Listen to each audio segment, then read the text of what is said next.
Hello everyone! Welcome back again to another video. In today's episode, pag-usapan po naman natin yung rent versus buy. Is it better to keep on renting an apartment or a house dito sa Canada, or is it better to buy a home of your own? Now, first and foremost po, pag-usapan po muna natin yung pros and cons of renting an apartment or a house. Isa po sa significant advantages of simply renting an apartment or a home is yung tinatawag nating flexibility or mobility, as this offers you the freedom to move anywhere, anytime. Say for example po, base ka, kunwari na lang po, sa GTA or sa Greater Toronto area, tapos biglang nagka-job offer sa Calgary, Alberta. You don't have to worry about selling a house or renting the existing house that you live in. You just give a month's notice po sa landlord mo. Then, you could move to Calgary. Tapos po, when you're renting a house, another advantage, yung lower upfront cost po na tinatawag. Ang ibig sabihin nun, hindi ka magre-raise ng 10% na down payment kung magkano man ang value ng tinitirhan natin. All you have to do is pay upfront yung half of the first month's rent and give your first month's rent to your landlord po. Then you could move on right away. Another advantage of simply renting a home is obviously you don't have to take care of the maintenance. Kumbaga, if something breaks down sa bahay or sa apartment, you just call in the property manager o kaya naman yung property management company who's taking care of the house. To move forward po, ano naman po yung mga disadvantages of simply renting an apartment or a house? One of the significant disadvantages of renting is that you never build equity or ownership in the property or the space that you live in. Unlike pag bumibili tayo ng bahay, habang naguhulog po tayo, we build up yung equity or ownership natin sa property yon. Totoo po, when you first buy a house, you only own between 5 to 20% of the house because yun yung down payment mo. As you go along na naguhulog ka, nag-i-increase yung ownership natin sa property. Secondly, there's a limit on the personalization that you want to apply to your house. If you're simply renting, almost hindi natin magagawa yung mga modifications na gusto natin sa living space natin. Kasi nga maraming bawal, hindi ka pwedeng mag-drill ng hole, hindi ka pwedeng mag-rearrange ng mga walls sa bahay na tinitirahan mo. Like if you own it, you could subdivide it whichever way you want, you could make it your own. For me po personally, ang hindi ko po gusto sa pagre-rent is the fact na wala kang control sa rent increases. Kumbaga, dito sa Canada, almost every year, most of the landlords and apartments would increase their rent. And some apartments do more than what is recommended by the rule by simply justifying yung kanilang rent increase. If you're going to rent long-term po, you might be looking at a steep rental amount later on in life. Yan po yung pros and cons of renting a home in Canada. Ngayon po, pag-usapan naman natin yung pagpe-purchase or pag-buy ng house dito sa Canada. So obviously, if you're a homeowner already, you would know na when you own a home or when you're buying a home, is that as you go along na naguhulog ka ng monthly amortization or monthly or bi-weekly mortgage payments natin, portion of that goes to our equity.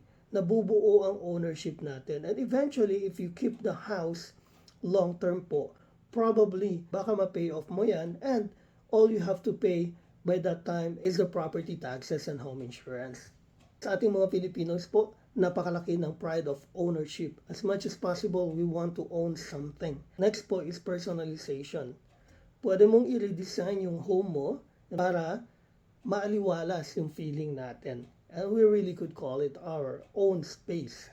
So another benefit po of owning a home is that in case you need to move after a couple of years po, you wanna move to another house or you wanna change city or province po, you could sell your home. And in most cases po, meron po tayong mailalabas na equity. And even if you make a profit sa sale of your residence po, wala po tayong capital gains na babayaran. Kasi po tax exempt po yung primary residence when you sell it. Okay, going forward again, let's talk about the disadvantages of owning a home. Obviously po, mataas po yung initial cost ng pagbili ng bahay compared to simply renting wherein you put in a security deposit. Dito po sa Canada, pag bibili tayo ng bahay, minimum down payment required po is 5%. Tapos po meron po tayong allowance dapat na mga 2% for closing costs and property or land transfer taxes. Say po yung binibili nating bahay amounts to $350,000 po. Ang down payment po natin dyan is $17,500. I would say na mag-prepare tayo ng around $24,500 kasi $17,500 of that will be 5%, yun po yung down payment natin. Yung $7,000 po natin, extra po yun para sa closing costs at any other costs that may arise as a result of the purchase po. Yung next disadvantage naman po ay yung pinakaiiwasan ng karamihan sa atin. Yun po yung responsibility natin sa maintenance ng bahay. Dito sa Canada, marami pong mechanical ang mga bahay dito kasi nga harsh ang winter natin. So meron po tayong HVAC system o yung cooling and ventilation system natin. Nandiyan po yung furnace, andyan po yung air conditioning po.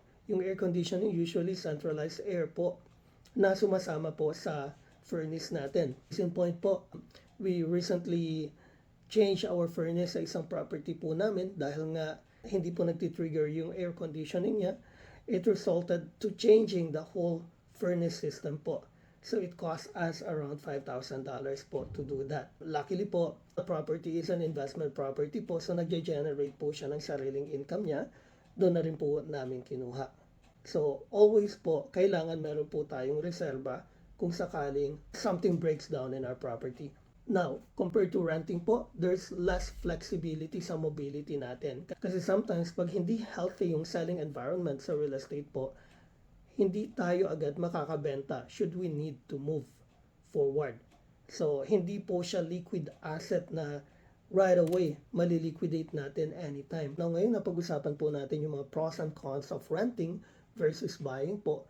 It's time for us to make a decision. If you're planning to buy a house po, there are a couple of factors that you have to consider. Number one is yung finances natin. For example po sa family namin, even though mura lang yung bentahan ng bahay nung time na bago kami dito, I wanted to make sure na yung income namin is stable po. In my case po, 1 year lang po ako nag-work as an employee, tapos na-laid off po ako. So, yung income po was not as stable as I wanted it to be habang binubuo ko po yung career ko.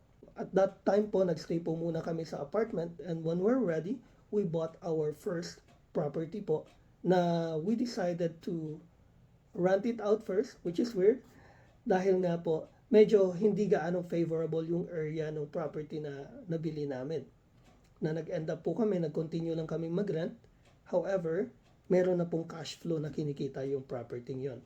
Second consideration din po na kailangan nating tingnan bago tayo bumili ng bahay ay yung lifestyle po natin. If you're a person po who enjoys the freedom of flexibility of moving from one place to the next po, renting might be your best option po than buying a home. Kasi nga, when you're buying a home, you're technically stuck in that location po. Third po, I would recommend that you seek professional advice po. Talk with your financial advisor and a real estate professional before you actually buy a home. Kasi a lot of people, they get lured into buying a home, then inuutang nila lahat, pati down payment nila inuutang nila.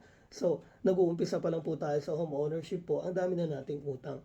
Yan po yung mga thoughts on rent versus buy na pwede natin i-consider when we're looking to, possibly buy a home of our own.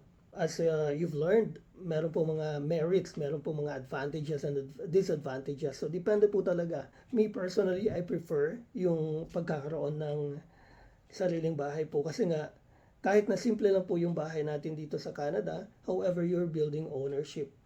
Dahil if indeed you need to move later on po, when you sell it, meron po tayo makukuhang balik. Whereas, even if you rent for 20 years po, wala po tayong naiipong equity. So don't be afraid of a major responsibility as long as you keep in check with your budget po. It's good to have an expensive house po, but it also means na mas higher yung inuutang natin. In our interest environment po ngayon, we have to keep check of what we can afford po. Dahil po, masyadong mataas yung interest rate and probably baka tumaas pa. If you found it valuable, please feel free to share it with your contacts, social media, and friends and families who might benefit from this video po.